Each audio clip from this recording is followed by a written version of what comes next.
before we get started talking about what electrical current is, let's do a review of the last lesson. So you should have learned what electrical charge is.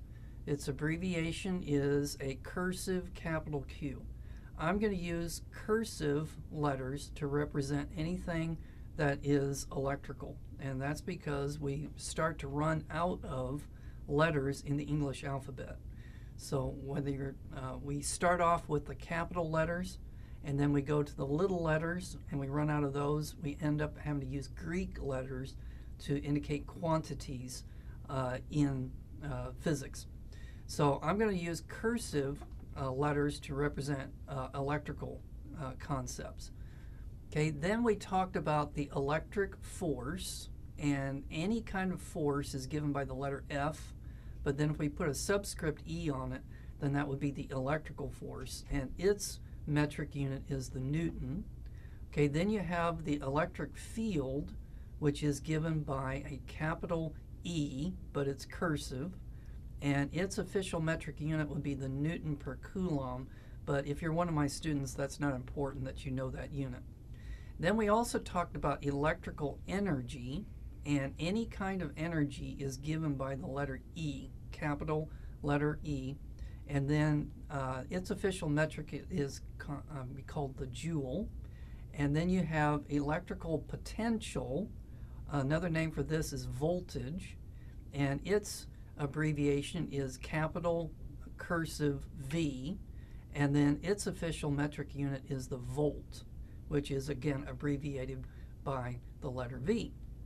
So now we want to use these concepts to talk about the flow of electrical charges, which is going to be electric current. But before we do that, let's first talk about the flow of water, because I'm pretty sure you're more familiar with the flow of water than you are with the flow of electricity. So we could measure the flow rate of water coming out of a faucet. And in order to do that, we need a measuring cup and a stopwatch. So that we would put the measuring cup underneath the faucet, turn on the faucet, click our stopwatch, and we would time how long would it take to fill up that cup. So therefore, the volume flow rate is going to be the volume of water that goes into the cup per second. So that we would take the volume of the cup divided by however long we got on our stopwatch, and that would be the volume flow rate of the water flowing through the pipe.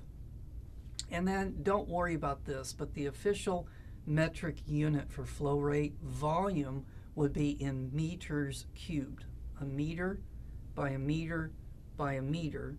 So that would be a meter cubed. It's about the same size as the amount of water your bathtub can hold. And then it would be cubic meters per second. So let's take that concept and carry it over to electricity. So this time, instead of a pipe, you're going to have a wire. And there are going to be electrical charges, and it's going to be the electrons that are going to be flowing in that wire.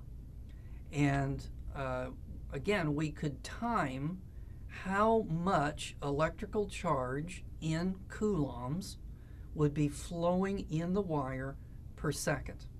And then that would be the electrical current. And so we are going to say then that electrical current is going to be given by a capital I, and I'm going to make it cursive. Now, depending on your textbook, they might use an I like this to represent current, and then in some textbooks they might even use a lowercase I to represent electrical current. Don't worry about it, so I'm going to use a capital I, and then it's going to be cursive. So that anything electrical, we're going to make it cursive in here. And then the official metric unit, okay, now we could say it's a coulomb per second.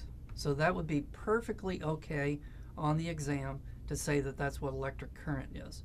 However, a coulomb per second is known as a ampere, which we can abbreviate as AMP, which we can abbreviate as a capital A. So you definitely need to know that the unit for electrical current is the amp, the unit for electrical potential, V, voltage is V for volts. And then another interesting thing is that in the metric system, they capitalize the units if they're named after a person. So you got the Coulomb was named after a guy by the name of Coulomb. And then the Newton is named after Sir Isaac Newton. And then the Joule is named after a guy by the name of Joule. The Volt is named after a guy by the name of Volta. And then this is named after a guy by the name of Ampere. So most of these people lived back in the 1700s when electricity was being developed. So now you should know what electrical current is. So could you solve a problem like this on the exam? Wire A carries a certain amount of electrical charge per second. Wire B carries 5 times the amount of charge per second. How much current does wire B have compared to wire A? Now sometimes you might want to make a picture here. So you could call this one wire A, and then you could call this one wire B. Okay, and then what do we know? So that wire A carries a certain amount of electrical charge per second. So we would say electrical charge per second. All right, and then what does wire B have? Wire B carries 5 times the amount of charge per second. So what we could do is visualize that by having a big Q and then the same T underneath it. So the same amount of time in both cases, but in wire B it's carrying 5 times the amount of charge. So now let's go back to equation 21.1, and the definition of electric current is its charge divided by time.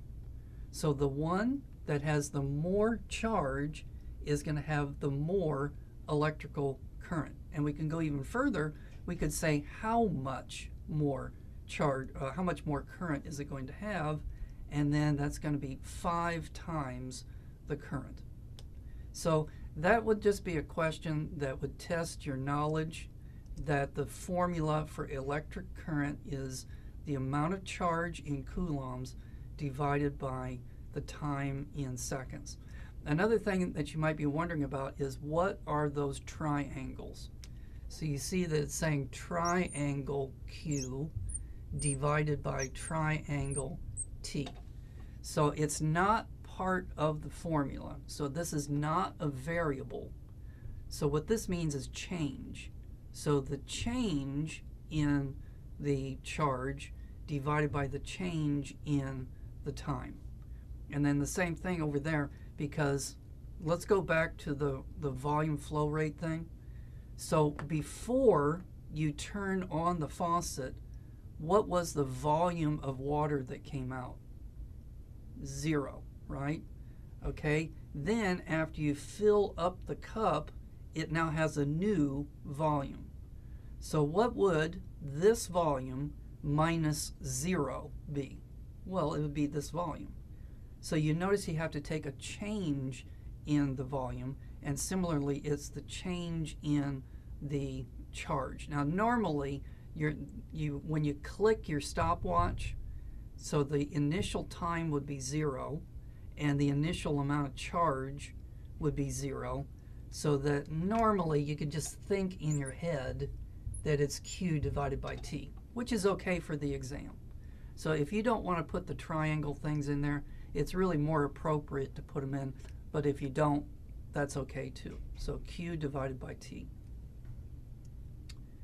Okay, so let's talk about the effect of electrical current on the body. So that 1 milliamp. So what does the word milli, the M, that means 1/1000th. So 1/1000th of an amp you can barely feel. So if you've ever, I really wouldn't recommend doing this, but you can take one of those square batteries. I'm not even going to tell you how to do that. I don't want to get sued. All right, so never mind. Just erase that from your memory. All right, 5 milliamps is going to be painful, okay? Then, if you get 10 milliamps, your muscles will start to contract. So do you know, have you ever seen the thing with the frog leg? And then you take an electric probe and you touch it to it and it does this? Okay, so it does that because your body runs on electricity. So electricity running through your nerves is what makes your muscles work. So that if you get 10 milliamps of electrical current, your muscle will contract. Now at 15 milliamps, you will lose muscle control. What does that sound like? A taser. All right, so if you ever watch those cop movies and they hit them with a taser and then they flop around on the ground, so that means they're getting more than 15 milliamps of electrical current. And then finally, 100 milliamps is going to be fatal. So that's 1/10 of an amp. So it does not take much electrical current in order to kill you. 1 amp is more than enough to do it, which is not surprising, because do you remember that the coulomb was a very, very big number? So a coulomb per second would be 1 amp. And so again, that could be fatal. So this class could save your life someday. And then here are some typical currents if you're interested in it. Notice that your air conditioner runs on about 12 amps of electricity. So don't touch the back of your your air conditioner. All right, so let's take a break, and when we come back, we're going to talk about what causes electrical currents.